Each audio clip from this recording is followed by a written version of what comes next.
Sí, como decía, la corrupción es un feo asunto y su gobierno y su partido en concreto está demasiado frecuentemente involucrado en ella. Y ustedes, durante esta legislatura, las veces que les hemos preguntado por la cuestión, que tristemente han tenido que ser varias, siempre han contestado con una muletilla, un argumento prefabricado en el cual básicamente dicen que el Partido Socialista es un partido ejemplar e implacable contra la corrupción. Y lo cierto es que eso no es verdad. No es verdad. De hecho, la corrupción sigue atornillada dentro de su partido. Seguimos sin conocer los españoles quiénes son las principales personas involucradas en los casos de corrupción dentro de su partido. Ustedes no dan información, ustedes retienen la información y, por el contrario, lanzan todas las cortinas de humo que puedan para evitar que se hable y que se pregunte precisamente por esa corrupción del Partido Socialista. A ustedes ahora les encanta hablar de la corrupción del Partido Popular, que desde luego tiene que investigarse. Tenemos que llegar hasta las últimas consecuencias en todos los casos. Pero es que tristemente, señora ministra, hace usted un gesto. Quienes gobiernan son ustedes y a quienes tenemos que controlar es a ustedes. Porque, como ya digo, la corrupción históricamente en España ha ocupado un papel demasiado relevante. Casos de corrupción del Partido Popular, casos de corrupción del Partido Socialista, del PNV, que hoy no están. Incluso los casos de Pujol, el 3%, aquellas maletas de dinero que se nos iban a Andorra. En definitiva, los españoles estamos tristemente muy acostumbrados a escuchar hablar de corrupción, pero no por ello tenemos que rendirnos, tenemos que seguir peleando para luchar contra ello y por eso creo que su ministerio debería tomar medidas reales contra la corrupción. Probablemente la primera sería una lista de dimisiones, que ya están teniendo en cierto modo. Pero bueno, un poco de historia, sobre todo de la corrupción de su partido, para que vea usted, señora ministra, que ni son ustedes ejemplares ni son ustedes implacables. Empezamos con el caso Gal, en el que ustedes dedicaron dinero público para asesinar a personas que en su idea estaban vinculadas con ETA, pero básicamente para asesinar a personas. Y en ese tráfico de dinero se dedicaron a robar también el dinero público. Entonces es así que algunos cargos intermedios del Partido Socialista acabaron en la cárcel, cargos intermedios, no así el señor X, que era quien daba las instrucciones. Seguimos sin saber quién era, por cierto. Si tan implacables y ejemplares son, podrían empezar por revelarlo. El caso Roldán, en el que un director general de la Guardia Civil, nombrado por el Partido Socialista, con el carnet de afiliado al Partido Socialista, robó nada más y nada menos que la caja de los huérfanos de la Guardia Civil. Eso no es ejemplaridad y tampoco es implacable, porque lo cierto es que a día de hoy seguimos sin saber dónde está el dinero. El caso de los ERE, señora ministra, ¿cómo no lo va a conocer usted? Que precisamente fue consejera en los gobiernos implicados. 680 millones de euros robados a los españoles para crear una red clientelar. Esto lo dice la sentencia de los ERE, una red clientelar destinada a captar votos y garantizar que el Partido Socialista se mantuviese en el poder. Señora ministra, esto no es ejemplar y desde luego ustedes no han sido implacables. De hecho, hay 2 expresidentes de la Junta de Andalucía condenados y a día de hoy no han pisado la cárcel. Como digo, esto no es ser ejemplar. ¿Cómo no, señora ministra? No podía dejar de hablar de ello. El caso Isofotón, en el que usted precisamente estuvo vinculada. Isofotón, para quienes no lo sepan, era una empresa andaluza que se dedicaba a cuestiones de energías renovables, que fichó como directora general a nada más y nada menos que la señora Teresa Rivera, actual ministra de Energía de España, y recibió unos 80 millones de euros en subvenciones de la Junta de Andalucía cuando la señora María Jesús Montero era consejera. 80 millones en subvenciones, de los cuales desaparecieron nada más y nada menos que 44. Y, casualmente, cuando se investigaba este asunto, muchos cargos socialistas investigados por ello, se produjeron una serie de defectos procedimentales casuales y, bueno, pues el caso tuvo que archivarse. Qué curioso, ¿verdad? Alguien lo ha dicho hoy, no hay nadie que tenga más suerte que un socialista imputado. La casualidad es tremenda y ustedes se libran siempre por la mínima. Y este es el pasado menos reciente, pero es que el pasado reciente también es terriblemente grave. El caso de las maletas de Delsi. Una persona que no podía entrar en Europa aterrizó en Barajas. Descargó unas maletas, no se sabe ni cuántas ni qué contenían. Barajas, que por cierto está controlado en definitiva por el Ministerio de Hacienda a través de la Policía de Aduanas. Señora ministra, y usted cruzada de brazos y riéndose ante la situación.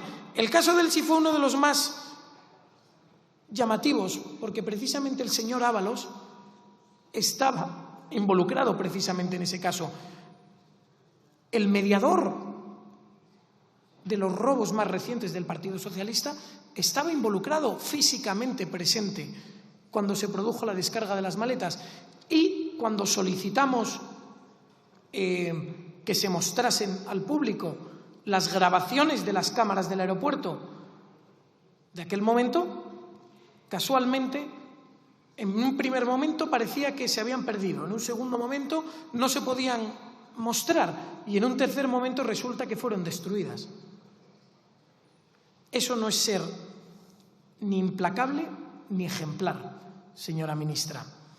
Y ya entramos en el caso más grueso, con las mascarillas.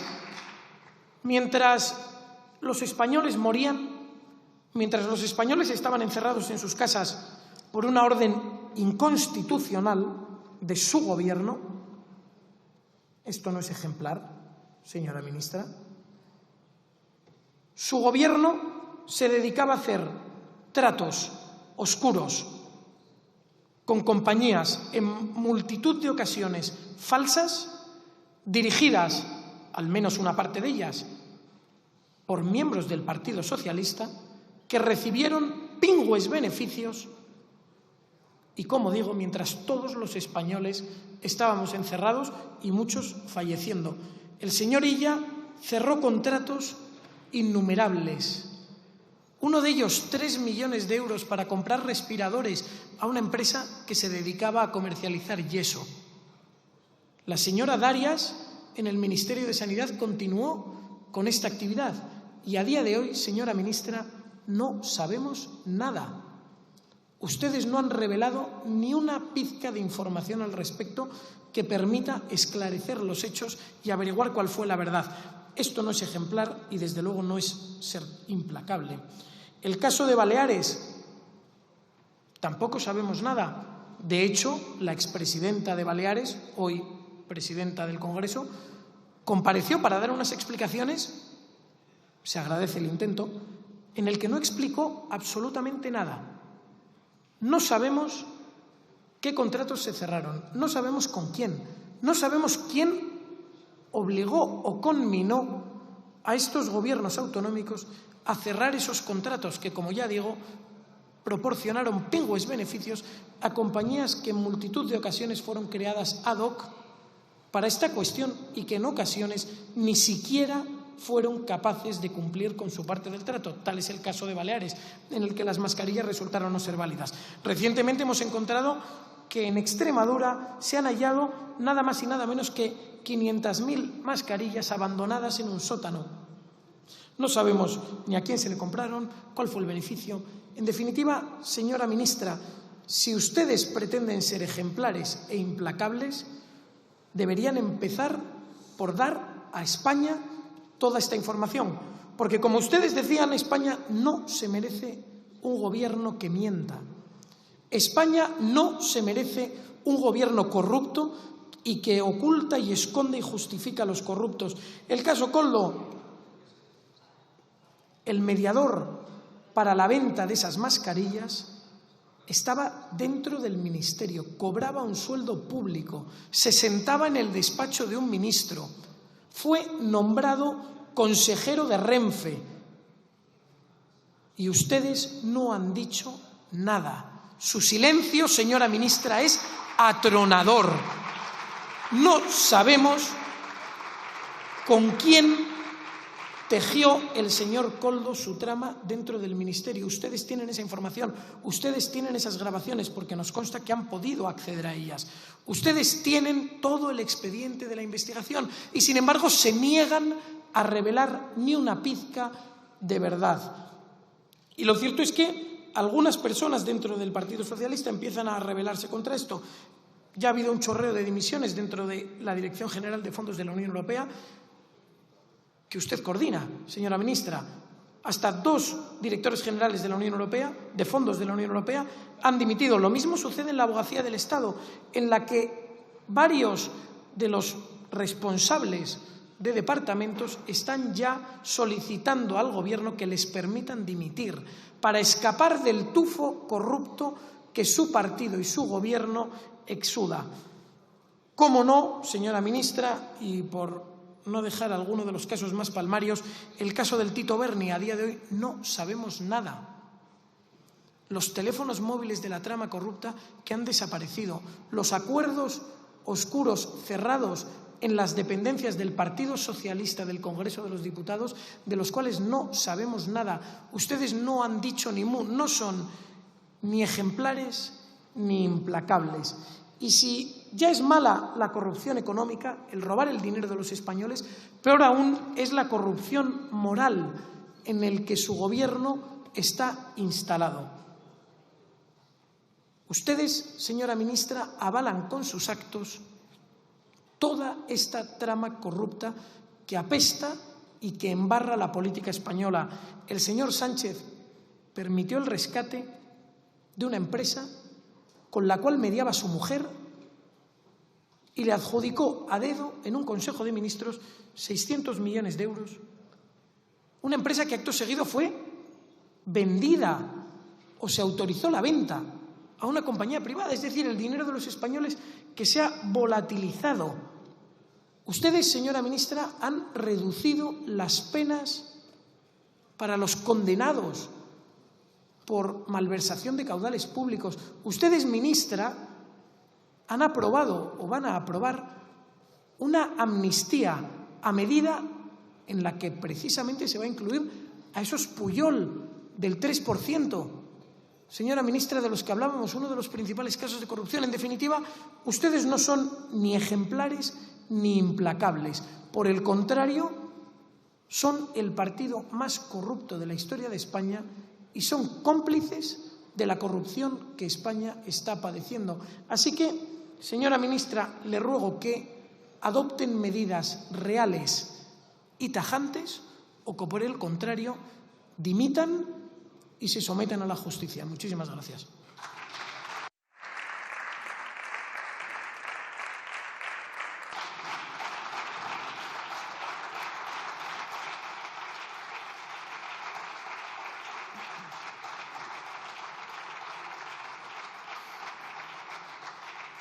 Muchas gracias, señor Figaredo. En nombre del Gobierno tiene la palabra la señora vicepresidenta primera y ministra de Hacienda, cuando quiera.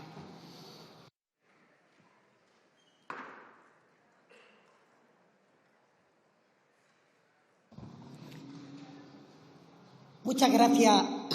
Para mí quizás un poco fuerte, ¿no?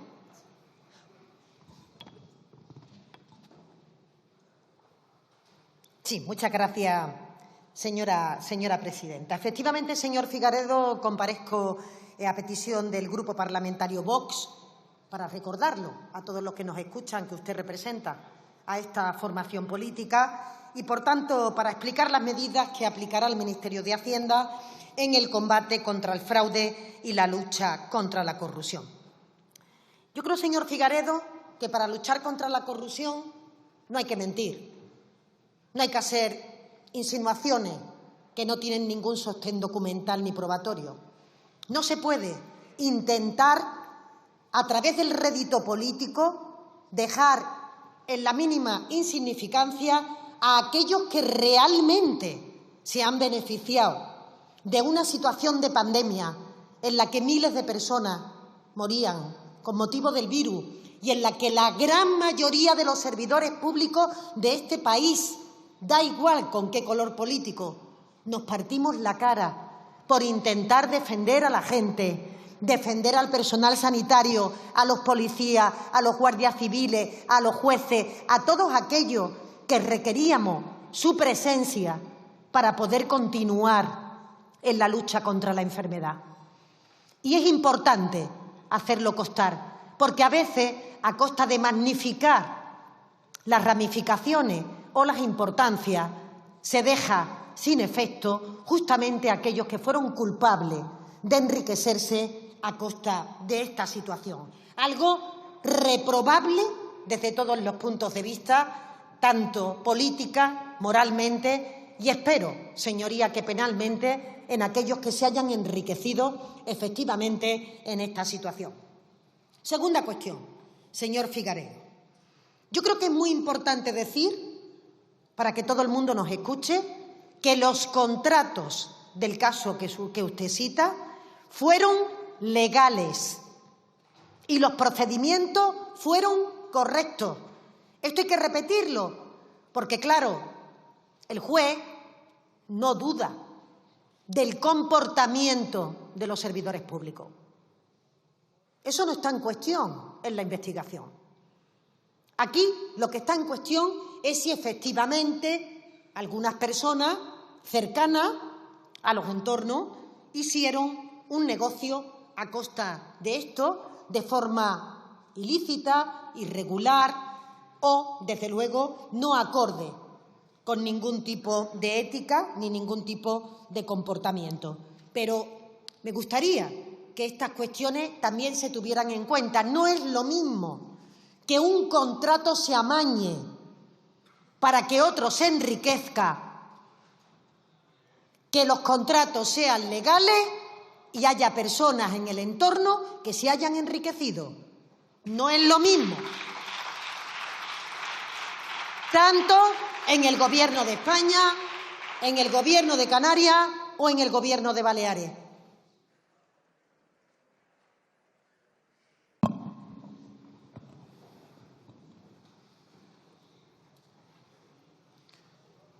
Señora vicepresidenta, lo cierto es que de todas las afirmaciones que lanza usted hay muchas que sabemos que efectivamente son mentira y hay otras que simplemente sospechamos que son mentira.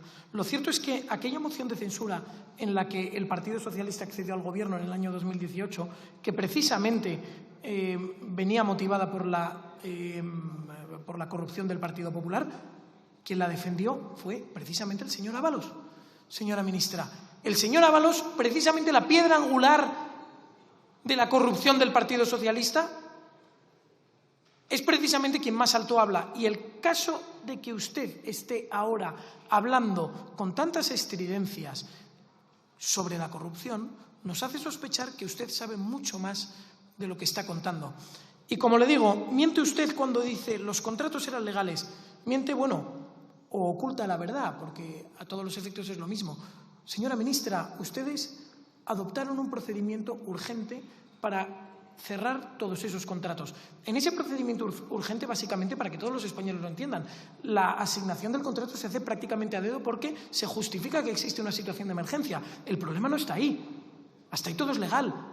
El problema viene porque quien decide políticamente adjudicar un contrato a uno u otro acaba de recibir una llamada del Ministerio de Transportes, que sepamos, en el cual le dice que la empresa adjudicataria tiene que ser esta. Y a partir de ahí la Administración Autonómica en cuestión adjudica ¿a quién? A la empresa que el Ministerio de Transportes le ha indicado. El contrato formalmente puede ser perfectamente legal. El problema, señora ministra, está en cómo se ha adjudicado ese contrato y cuál ha sido el enriquecimiento de quien prescribe a quién se debe conceder ese contrato. Que precisamente ese prescriptor, en el caso del Partido Socialista, era alguien que estaba sentado en el despacho del ministro. Esa es la persona que se está lucrando en el caso del Partido Socialista. Es terriblemente grave. Y que usted venga aquí a justificarlo y a esconderse, y peor aún, a embarrar la realidad, lo hace todavía peor. Porque que venga usted aquí y cuando se le está controlando a usted quiera sacar la corrupción del Partido Popular, es lamentable. Corrupción del Partido Popular, que deberán rendir cuentas, deberán pagar ante la justicia y deberán, como ya se hizo, comparecer ante el juez. Pero es que, señora ministra, eso es precisamente lo que deberían hacer ustedes. Porque, como bien dice usted, el problema y la cuestión es cómo se reacciona frente a la corrupción. Y usted dice que el Partido Popular empleó martillazos. Efectivamente, que paguen por ello. Pero es que ustedes han hecho desaparecer los teléfonos del Tito Berni. No sabemos dónde están. Ha desaparecido toda la información que podía revelar y arrojar luz sobre esa investigación. Y ustedes se han encargado de hacerla desaparecer. En el caso del señor Ábalos, ustedes han hecho desaparecer los correos en los cuales se explicaba que el Ministerio de Transportes había dado la instrucción de cerrar el contrato con tal o tal otra empresa. En el caso de las maletas de Delsi, ustedes se encargaron de que se destruyeran las pruebas que acreditaban los hechos, que permitían ver quién estaba presente y quién controlaba aquel flujo de maletas que había accedido, cuántas había. Y ustedes se han encargado de ocultar toda esta información. Y, por último, en el caso de la mediación, precisamente, de la mujer del presidente, con una empresa privada en España, el presidente se personó en el Consejo de Ministros que aprobó la ayuda a esa empresa y votó. Y se concedió una ayuda con el voto favorable del presidente del Gobierno a una empresa en la que su mujer actuaba como consejera, ayudanta o mediadora. Y ese es realmente el cómo ustedes han reaccionado ante la situación, porque saben que la corrupción está a su alrededor y lo que hacen es callar y ocultarla para tratar de defender y proteger a los suyos, porque el Partido Socialista es consustancial a la corrupción, es un elemento más de ustedes. Y lo que necesitamos es que ustedes se vayan y que se aireen las alfombras, que toda la corrupción que ustedes están encubriendo a día de hoy aflore y que los españoles puedan conocer la verdad. ¿A dónde ha ido el dinero público de los españoles? ¿Quién se ha llevado el dinero público de los españoles? ¿Cuántos pisos como el de Benidorm del mediador Koldo hay comprados en España a nombre de miembros del Partido Socialista? ¿Cuántas cuentas hay en Suiza o en Andorra o en otros paraísos fiscales a nombre de miembros del Partido Socialista? Eso es lo que los españoles tienen que saber y eso es precisamente lo que ustedes están peleando para ocultar. Muchísimas gracias.